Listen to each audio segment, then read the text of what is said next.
basketball team. They have already qualified for winning this year's AfroBasket Championship. The ladies are hoping that they can also pick a ticket and also do big things. And Koiki, with what we saw in Yaoundé, Cameroon, the Tigers, they have the quality to maybe just get one out of the 5 tickets. You know, you'd ordinarily say yes, but when you look at the other teams that are coming for this competition, China, I think China is there, I think Turkey is there, Argentina, a few dangerous teams. Spain. You might feel a bit pessimistic about our chances. But we did say the same thing about the Tigers. Yeah. Going into the Olympic qualifier tournament in Venezuela, and defeated Greece, defeated Lithuania. Against all odds, they came out with a ticket to the Olympics. So it might be difficult to write their chances off completely, but the NBBF have to really prepare them well. The quality of coaching that they get, the amount of backroom preparation that they get in terms of travel, in terms of accommodation, in terms of ensuring that the team is well prepared, will go a long way in determining whether or not we do make it to the Olympics. Most games at any point, at any level, be it in tennis, be it in basketball, be it in football, are usually won before you even get on the pitch or the court.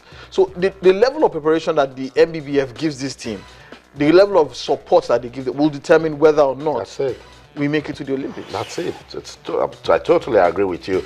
Maybe sometime in February next year, start the camp. Exactly. Early preparations. Yeah. So they train February, March, April, May, they can take a rest. Where they camp is also particularly key. The quality of preparation they get is also key. The kind of teams they play in their team, their tune-up games. You know, it's really, really important that the NBBF have to decide, do we want this team to be at the Olympics?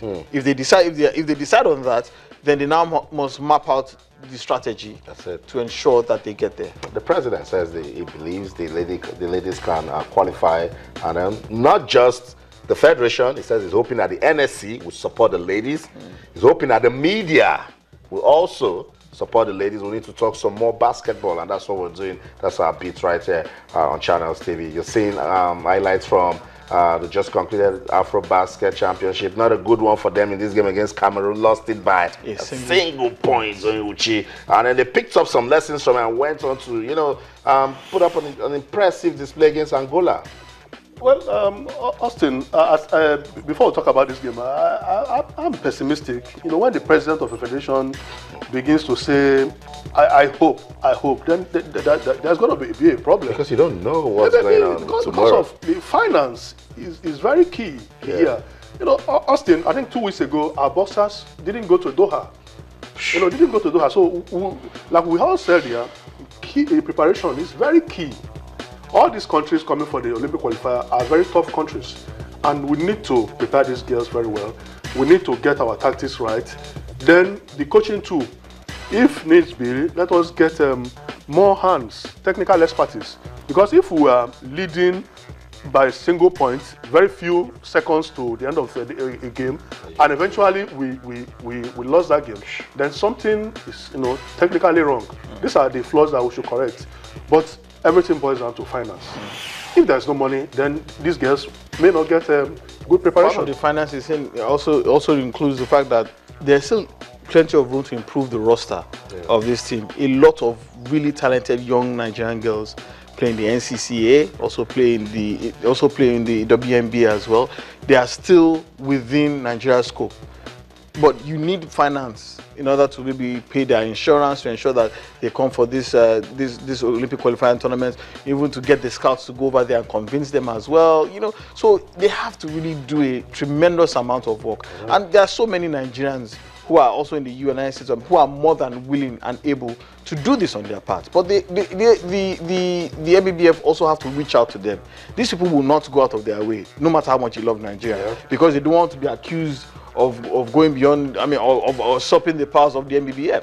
The NBBF also have to identify these individuals. Please, we need you to reach out to certain players who are capable of joining the Nigerian roster, strengthen the team ahead of the Olympic qualifying tournament. So that's particularly key as well. So it is. Anything to get to the 2016 Rio Olympics. Nigeria's the Tigers were hoping that they pick one of the tickets out of the 5 at the Olympic qualifying tournament. Guys, let's leave. We're still staying with basketball, but let's talk about the special part of it. The wheelchair basketball is the 3rd edition of the Victor Oche basketball. The 4th edition, the last year I had the 3rd.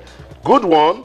And these wheelchair basketballers are saying, we will not just feature at this championship. We will pick a ticket for Victor Oche and all he's been doing for this championship and go to the Rio Olympics. Yeah, I think Honorable Victor Oche deserves a lot of commendation. You know, he started bankrolling this tournament when he was the Speaker of the Delta House of Assembly, and when he left, he continued. He kept faith with the team. It shows that he has passion. He's not just doing it, for political gains. He's doing it because he believes that these special people, have a future in this country. That's it. We should give them a sense of belonging. They should not be downtrodden. And it has achieved this aim. Yes. Look at these guys. Most of them, when you see them, they are always crestfallen, but they are living their dreams. I know. And we don't even know how far they can go with this game. Well, the truth is, I've had the opportunity of speaking to a lot of these athletes, and you'll be amazed at their stories. Some of them are the breadwinners of their families. Yeah. The disabled member of the family is the breadwinner of an able-bodied family. That's incredible. Some of these athletes are actually foreign-based athletes. Some of them play in France. Yeah, Australia. In Australia. So, I mean, I was saying this the other day, that these players, they don't see themselves as inferior to their counterparts. I think the captain of the team was telling me the other day, I think the player who plays in France, that look, if Mikel Obi stands here and I stand here, we are both Nigerian internationals. That's what it is. I represent my country in wheelchair basketball. He represents Nigeria. There's no difference between either one of us. Yeah. So it's tremendous the amount of attention that wheelchair basketball has received under Victor Oche, also under the leadership of Bukola Olakpade. We must also stress that as well. They've done tremendous things for these people. I speak to some of these athletes, and their stories are amazing. The kind of things that they've had to endure, and the kind of things they also say about being a disabled athlete. They keep urging us that, look, if you have disabled children or family members, bring them out. There's ability and disability. They are living testimony to that. Yeah. And the fact that it's incredible. Disabled members of a disabled person is the breadwinner of an able-bodied family. It sounds ridiculous, but it's the truth. When you are a man of means, then you are the breadwinner. That's what it is. God bless you. Aside that, what just thrills me is when you hear their stories, you see how talented they are. They are go-getters. Nothing is stopping Speaking of them. talent, some of these athletes play 3 sports for Nigeria.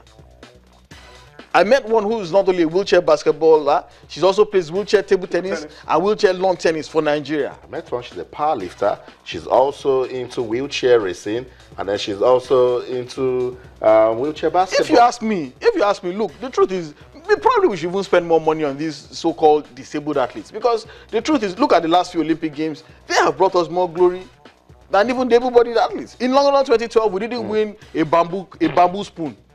Yet these people, they want. I mean, I had someone call me from Cambodia. He was crying and telling me that about how proud he was to be in Nigeria. That he was in London. He left Cambodia to London to watch these people, to watch the able-bodied athletes.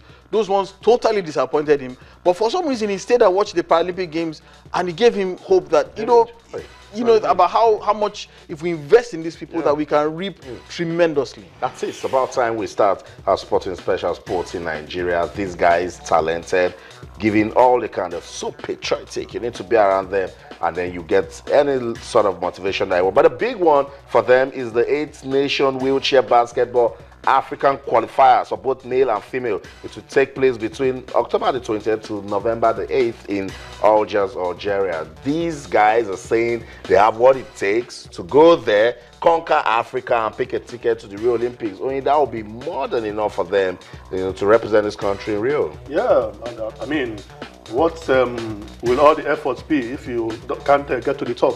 And they have demonstrated it. I watched the interview you did with one of them recently, and I was moved. Going out, getting inspired by just looking at some of our colleagues doing it.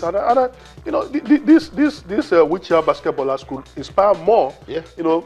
We have some of them in our houses. They lock them up. Yes. We don't want them to come out. Exactly. We look at them as because we are ashamed of them. So we need to encourage them. We don't know the kind of talent that God has embedded in them. Let us encourage more of them, and this is the way. Oh yeah, I see these people, and I ask myself that these people are disabled, and they can achieve this. What excuse do I have? You don't have any excuse.